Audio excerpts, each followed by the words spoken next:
Great seeing you, my friend. And for folks who are watching this whole interview on Rudy Blair Entertainment Media, RudyBlairMedia.com, he had to correct me on name pronunciation. I said Brandon, it's Braden, right? Yeah, you got it. Yeah, it happens all the Yeah. time. Yeah. It's just when you read things, you're just thinking, okay, what is it with this and that and whatever else? Either way, man, I'm just glad to get a chance to speak with you. You look great. What part of the country are you in right now? Yeah, thanks for having me on. I'm coming to you from Halifax, Nova Scotia. How are things over there? I mean, as we speak, world is still dealing with COVID. A hmm lot of places, I guess we can say it's the fourth wave. How are things there for you, your family, just the whole scenery? Yeah. I mean, like, I'm doing well and healthy. It seems like the majority of people I know are doing well. We're kind of in this point of really trying to avoid a fourth phase in Nova Scotia. We're hopefully going to be actually reopening to like no masks, allowing shows happening again with like full capacity rooms, standing. That's supposed to happen on the 15th of September, which is like, 5 days away now. And yeah, fingers crossed that happens. We just gotta, I think, get our vaccination numbers up a little bit more. I hope that for everybody across this country and around the world too. But hmm you've been doing some shows though, haven't you? Yeah. All throughout the pandemic, even I've been kind of trying to find ways to keep busy. I released a record in October, so I kind of had to play shows. Like it just didn't make sense for me to put a record out and not do like the normal performances and promo that I would do, which are always like so ingrained in doing an album release tour or things like that. So yeah, I was doing the virtual thing for a while, got tired of that, and yeah, recently getting back to some normal festivals and stuff has been great. What did it feel like, man, the first time you got out there? It honestly felt like just a whole bunch of like built up energy from the last year and a half that I could just finally like release and let out on stage. And yeah, it was just so fun. Our first big show back, like real one, was at the Cavendish Beach Music Festival over in PEI. That's huge, man. Yeah, like the no joke, the stage was 4 times the size of my apartment I'm in. Like it Uh, was a massive stage and just tons of space to let loose and have a good time. So I keep saying one of these days I'm going to get down there for that festival, man, because I keep seeing pictures yeah, of it and it just looks like everybody is having a good time. So cross yeah, fingers I can be there next year. But, yeah. it sounds like this year you have been doing well. Of course, with the first up with RBC X Music, you are hmm part of that bunch. And I got to tell you something, man. Everybody that I've heard, including yourself, amazing. How does it feel being part of this program this year? And what has the program done for you, too? Yeah. Well, I gotta say, like a majority of the reason that I've been keeping busy throughout the past year has been because of the RBCX Music program. Like there's been so few opportunities over the past year and a half as a musician, but RBC has just like continuously, given me work to do, given me amazing opportunities to chat with folks like yourselves, and also even play amazing gigs like Cavendish Beach Music Festival. That was also an RBCX Music gig, and so yeah, like uh, I think overall it feels great to just be invested into and feel like I have a team that's supporting me, not just in my local scene here, but in a totally different part of the country. As an East Coast artist, sometimes feels like you're in this little bubble and it's hard to break out of it. But, um, you know, being able to chat with someone like yourself who's in a totally different province and having a team that's working on opportunities all over Canada is really great. Like it's such great exposure. There's probably people that are going to see this video who have never heard of me, and that's awesome. I hope that from this we can connect and be friends, and they can check out my music and yeah, go from there. Man, when it comes to the music, I swear you sound like John Mayer. I was just like, whoa, where'd this guy get the holy soul from in his voice? Your vocals, man, it is Thank amazing. you. Did you always have that growing up or what? I was really fortunate to have an upbringing where we traveled a lot within Canada, which I think is really unique. My mom kind of instilled in us this value of seeing Canada before we saw the rest of the world, which was really cool. So we got to do road trips, all the way to the East Coast, all the way to the West Coast. I grew up in Ontario, so right in the middle, and had the chance to see a lot of Canada. I've been to a couple of the territories as well, and all of the provinces now. So yeah, I feel like I grew up with this really big passion and appreciation for the environment, and especially the amazing wilderness and environment we have here in Canada. We're so blessed with so much space. Like I think growing up here, you don't really realize it, but I've been talking to some friends over in Europe, and they just don't have the same amount of space as we do. Like that's why a lot of them come here to ski and come here to hike and stuff, is that, there's so much space and way less people. But yeah, I think a lot of my songs are kind of born of that appreciation for the environment, for that appreciation of people and connections that we make as we travel. My first album was kind of about rekindling that like sense of community after being away for so long. And then my recent album was more about like, okay, I'm here in this community now in Halifax, where I call home now. And, it was about challenging views and perspectives. It was about maybe thinking outside of the box that you grew up in, or maybe the perspectives that you were, taught and learned as a kid, and being open to the change and the, for example, something like a pandemic can do in your life. Like what kind of change does that, inspire? I think I turned inward in a lot of my writing in the past year and a half. It touches on a lot more emotions and feelings and like what it means to be human and just exist as a person and love others and be loved. Yeah. You talked about how the pandemic changed things. When you were recording this upcoming album, was it recorded during the pandemic? And if so, what were some of the difficulties with things opening and closing? You're allowed a certain amount of people, you're not allowed a certain amount of people. How did that work for you? Yeah, it was tough. We actually started about half of the album in February of 2020, and then March hit and we had to totally like shut down everything, right? So it ended up being that we started it before the pandemic and then had to wait a long time until, things settled down and we kind of reopened. And then at that point, it was a lot of travel back and forth. I work in a studio in PEI, so getting from Halifax to PEI was pretty tough. PEI was, quite a tight-knit island. Like they were really trying to protect their bubble, which totally fair. You're an island, you might as well do that. So after that, it was, just trips by myself. I couldn't travel with too many people. It was very limited in how often I could get across because restrictions were changing so often. I think I had 5 different studio dates booked before one could actually happen. Like that's how much we just kept pushing back and pushing back and pushing back our plans to make this album. But I'm really glad it worked out.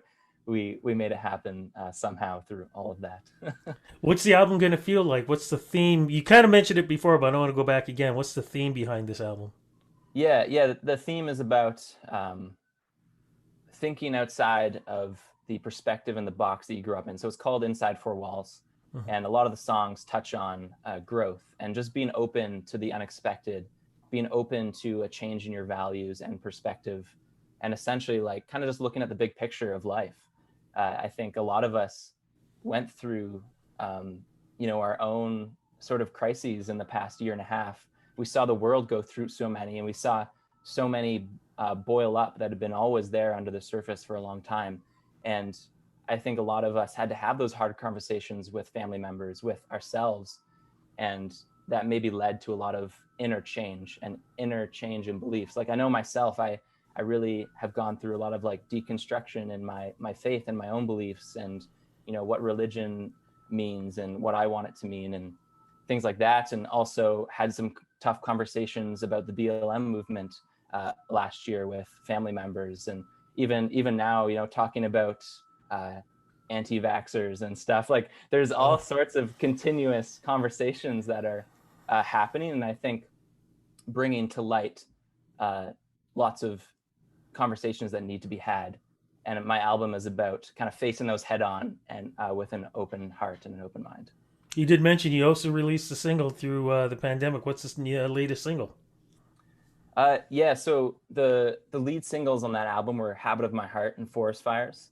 I can touch on Forest Fires, which has a cool story. Do that, because I saw the video on that too, man, which is really nice. Yeah. So Forest Fires is about my time up in the Yukon. I was working for an environmental organization doing policy work, and got to participate in the Fridays for Future rallies with a bunch of youth there in Whitehorse. And so that was a big headline in 2019, all these youth taking climate action. And we were there during a record season of forest fires. So we were literally protesting in the smoke. We couldn't even see the mountains in front of us. It was that thick. And, you know, you're like losing your voice because the smoke is just going through your body. But yeah, it kind of dawned on me, this like realization, like we're trying to, you know, celebrate and protect an earth that is literally being destroyed by climate change in front of our eyes. And still governments and corporations are not listening. You know, we're out here living in climate change. And so it kind of really inspired me to write a song about that, this feeling of hope, yet hopelessness at the same time, of being passed down this world to the next generation, you know, my generation and generations after me, of, you know, is there going to be anything to do with the rest once it's our time to make these decisions and be in power? You know, I think it's an important song forever, that this song, you know, even now, a year later, I just celebrated the anniversary of this song yesterday, actually, coming out. And that now we're approaching the federal election, and these same questions are on people's minds, you know? Like, you know, and sorry to interrupt you. As we speak, last night was the election, and that, not the election, sorry, debate. Yeah. And that was one of the big questions. And it seemed like to me, nobody had an answer. They were just so busy trying to blame each other for what's going on. And nobody really is saying that, yes, there's a problem and this is what we need to do. It was crazy. Did you watch it? Just curious. I haven't. I was away last night doing a music video shoot, but I've watched some highlights, and yeah, I totally know what you mean. Like there was a lot of just deferral of those questions and, you know, pointing fingers rather than like any concrete plans or actions, which is disappointing. Like we've been talking about this, like we've been talking about climate change for much longer than the past 10, 20 years, but especially in the last couple of years, it's really come to light as an important topic in these debates.